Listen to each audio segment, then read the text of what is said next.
History isn't just what happened. It's also what almost happened. A single vote, one decision, one moment. What if events went another way? Join us on the journey as we explore what if the Soviet Union won the space race? In July of 1969, humanity reached another world. But in this timeline, the voice speaking from the moon is not American. It speaks Russian. A Soviet cosmonaut descends from a lunar lander and presses his boots into the gray dust. Moments later, a red flag bearing the hammer and sickle rises above the silent surface. The first human step on another world belongs to the Soviet Union. For the first time in history, humanity has left Earth, and communism has done it first. The space race, which had defined the Cold War for more than a decade, ends not with American triumph, but with Soviet victory.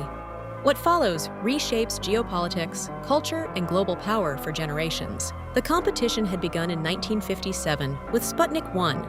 4 years later, Yuri Gagarin orbited the Earth, becoming a global symbol of Soviet progress. The United States responded with enormous investment, expanding NASA and promising to reach the moon before the decade ended.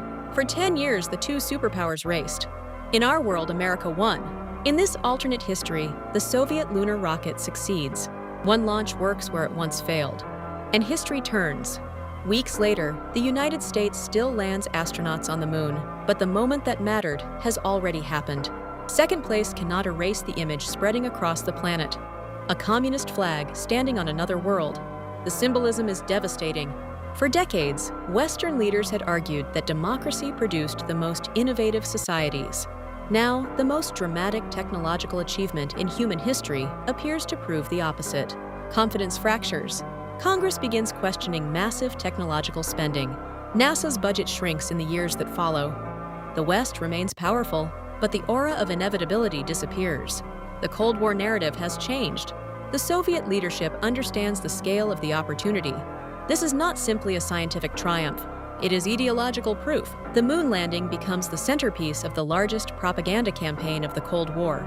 Images of cosmonauts on the moon circulate across the world. Films, posters, and newsreels show socialism conquering the heavens. Across Africa, Asia, and Latin America, the symbolism resonates deeply. Many nations emerging from colonial rule are searching for models of modernization. The Soviet Union now appears technologically superior. Communism gains legitimacy, not through invasion, but through prestige. During the 1970s, the ideological balance of the Cold War begins shifting. Left-wing political movements gain credibility. Communist parties in several countries rise through elections or revolutions. Nations that once leaned toward Western alliances reconsider their position. The Soviet Union appears not merely as a military rival to the United States, but as the engine of modern technological progress. The global map gradually changes.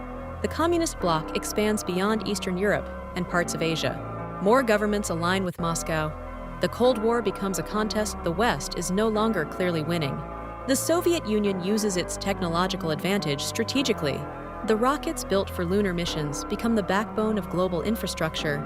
Soviet launch vehicles place satellites in orbit for dozens of allied nations. Weather systems, communication networks, and navigation satellites increasingly rely on Soviet technology. This dependence creates political influence. Countries connected to Soviet space infrastructure become integrated into the communist sphere.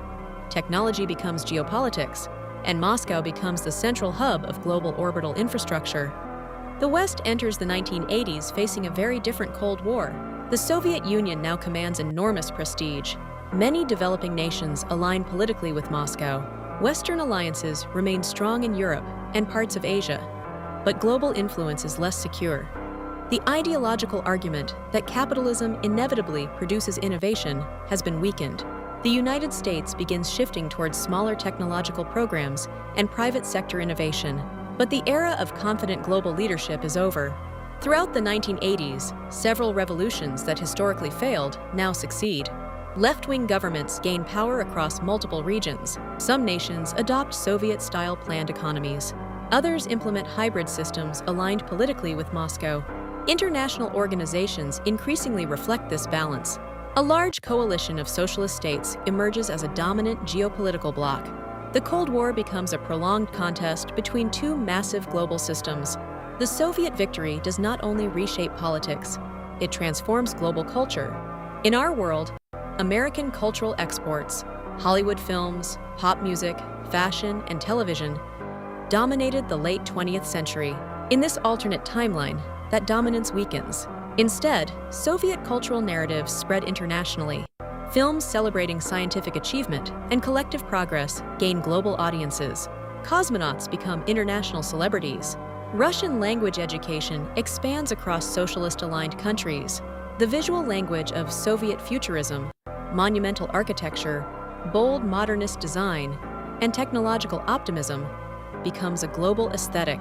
The Soviet moon landing becomes the defining myth of the modern world. School children across the socialist bloc grow up hearing the story of humanity's first step into space under the banner of socialism. Cosmonauts become symbols of collective human achievement. Engineering and physics are celebrated careers. Scientific progress becomes a cultural priority across much of the world. Human advancement is portrayed not as the triumph of individuals, but as the result of coordinated effort and shared planning. In our timeline, the Soviet Union collapsed in 1991. In this alternate history, the outcome is very different. The prestige of the lunar victory strengthens the regime's legitimacy for decades. Global alliances reinforce Soviet influence. Trade networks develop across the socialist world. Rather than collapsing, the Soviet system gradually reforms while maintaining international leadership. Communism evolves instead of disappearing. By the early 21st century, a large coalition of socialist states dominates international institutions. Russia remains the technological center of this system. China develops within the Soviet-led sphere, rather than emerging as an independent rival. Space exploration continues to reinforce the alliance. International lunar bases operate under Soviet-led coalitions. The moon itself becomes a monument to the moment when the ideological balance of the Cold War changed. In our world, the Soviet lunar rocket failed repeatedly. But if one launch had succeeded, if the red flag had reached the moon first, the 20th century might have unfolded very differently. Not with the collapse of communism, but with the rise of a world shaped by its victory, a world where the first footsteps on another world did more than mark the beginning of space exploration. They determined who would guide humanity's future. What are history's what-ifs you'd like to see explored? Leave a comment and don't forget to subscribe.